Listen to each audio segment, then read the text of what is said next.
નમસ્તે મિત્રો, ભક્તિરામ તેરમાં આપ સૌનું હાર્દિક સ્વાગત છે। જો તમે અમારી ચેનલમાં નવા હો તો અમારી ચેનલને લાઈક કરજો, શેર કરજો અને સબસ્ક્રાઇબ જરૂર કરજો અને સબસ્ક્રાઇબ બટનની બાજુમાં આપેલ બેલ આઇકોન પર ટચ કરજો, જેથી કરીને અમારા અવનવા વિડીયો સૌપ્રથમ તમને મળતા રહે। આજે આપણે વાત કરીશું જીવન જગમાલને માં મેલડીએ તાર્યો। જીવન અને જગમાલ નામના બે ભાઈને માં મેલડીની એવી સહાય હતી કે વેને વાતો થતી।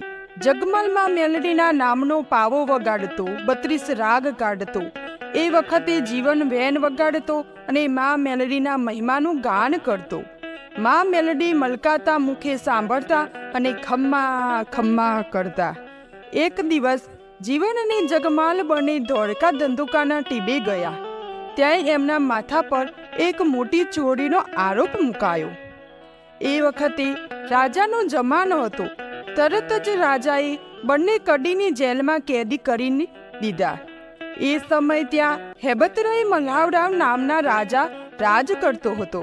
બંને ભાઈને દરબારમાં હાજર કરવામાં આવ્યા। ક્રોધે ભરાયેલો રાજા હેબતરાવે બંનેના હાથમાં હાથ કડી પહેરાવી દીધી અને પગમાં ભારે બેડી નંખાવી અને પછી આદેશ આપ્યો કે આ બંનેને અંધારી જેલમાં નાખી અને પીવા માટે માત્ર કાજી આપો। જીવન અને જગમાલ જેલમાં પૂરાતા માં મેલડીના પાવા બંધ થઈ ગયા। એટલે માં મેલડી બાળકીનું રૂપ ધરીને તૈયાર થયા।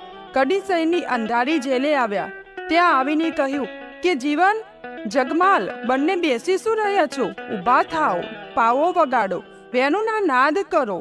મને તારા પાવોનો સાંભળવા માટે મારા કાન તરસી રહ્યા છે।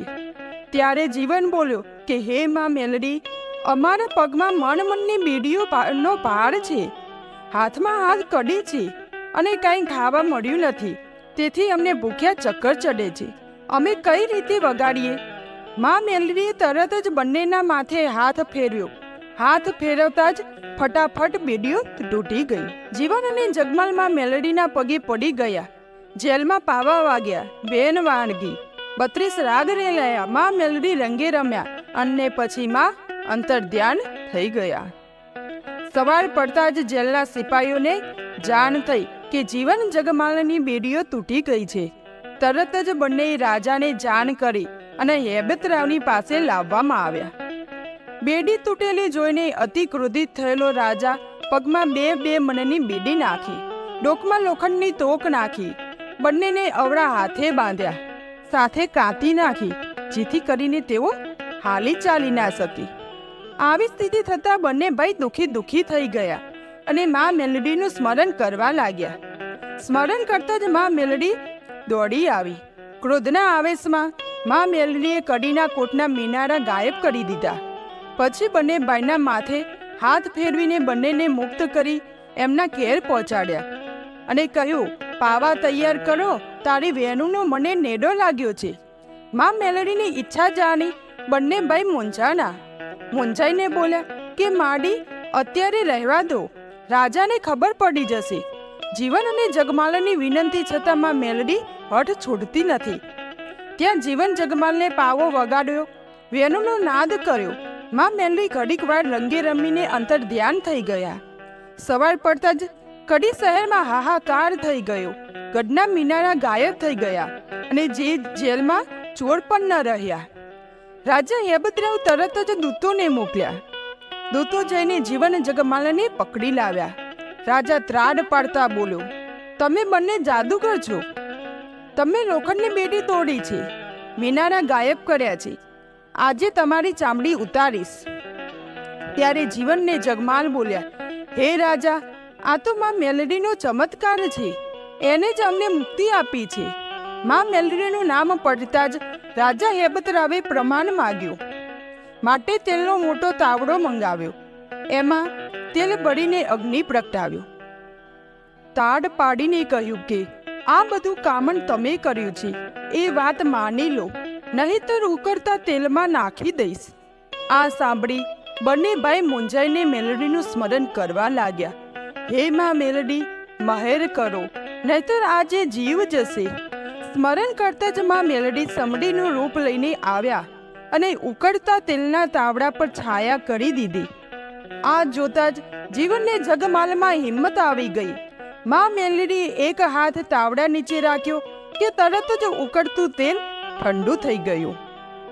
રાજાના સૈનિકોએ બંને બાઈઓને ઉચકીને તાવડામાં નાખી દીધા. બંને બાઈ હસતા હસતા તેલથી સ્નાન કરવા લાગ્યા. આ જોઈ રાજા હેબતરાવના અચરજનો પાર ન રહ્યો. એને થયું કે નક્કી આ બંને ભાઈ મોટા જાદુગર છે, આમાં નહીં મળે. તરત જ રાજાએ આદેશ આપ્યો કે બંનેને પથ્થરની મોટી શિલાઓ નીચે કચડી નાખો. તરત જ કોડા જોડીને 70 મણની પથ્થરની શિલા લાવવામાં આવી. બંને ભાઈને એની સામે ઊભા રાખીને રાજા બોલ્યો કે હજુ પણ સાચું બોલી જાઓ, નહીંતર તમારા હાડકાનો ભૂક્કો થઈ જશે. બંને ભાઈ બોલ્યા કે અમને કાંઈ જાણ નથી, આ તો માં મેલડીની માયા છે, અમે તો એનું સ્મરણ કરીએ છીએ. ક્રોધે ભરાયેલો રાજા બંનેને 70 મણની શિલા નીચે કચડી નાખવાનો હુકમ આપ્યો. શિલા ગબડતી ગબડતી બંને ભાઈઓ પાસે આવી. ત્યાં તો ફૂલનો દડો બની ગઈ. જીવનને જગમાલને કંઈ જ ન થયું. રાજા વિચારમાં પડી ગયો કે આ બંનેને મારવા તો કઈ રીતે મારવા. તરત જ રાજાએ ગંગા જમના નામની તોપ મંગાવી. હુકમ કર્યો, કોઈ આ બંનેને તોપના મોઢે બાંધી દો, પછી હું જોઉં છું કે આ બંને ચોર કઈ રીતે બચે છે. રાજાનો હુકમ સાંભળતા જ માં મેલડીએ હિમાલયનું સ્મરણ કરીને કહ્યું કે હે વીરા, સહાય કરજે, મારા બાળકો મૂંઝાયા છે. સ્મરણ કરતા જ હિમાલય મચ્છરનું રૂપ ધરીને તોપના મુખ પર બેસી ગયો. તોપની સામે માં મેલડી ઊભા રહી ગયા. જામ ગળી ચંપાણી, ધડાકો થયો. ત્યાં તો તોપમાંથી ગોળા છૂટવાને બદલે પાણીની છોડ ઉડી, જાણે કે હિમારો છલકાયો હોય એવું લાગ્યું. ડુંગર ડુંગર જેવી સોડો ઉડી, બધે પાણી પાણી થઈ ગયું. પાણીના એવા ધોધ છૂટ્યા કે ઊભા રહેવાની જગ્યા ન રહી.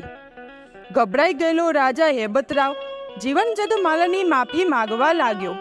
બંનેને છોડીને અરજ કરવા લાગ્યો કે હવે શાંત થાય એવું કાંઈ કરો. ત્યારે બંને ભાઈ બોલ્યા કે હે રાજા, અમે કાંઈ જાણતા નથી, આ તો માં મેલડીને અરજ કરો.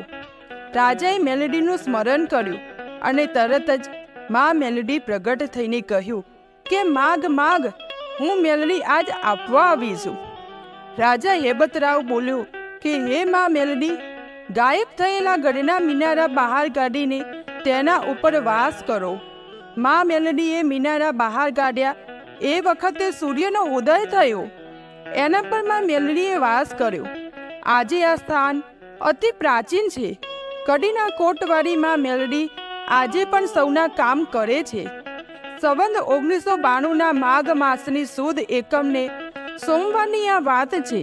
આ વાત કોઈ કાલ્પનિક કથા નથી, માં મેલડીનો પરચો છે. જય માં મેલડી.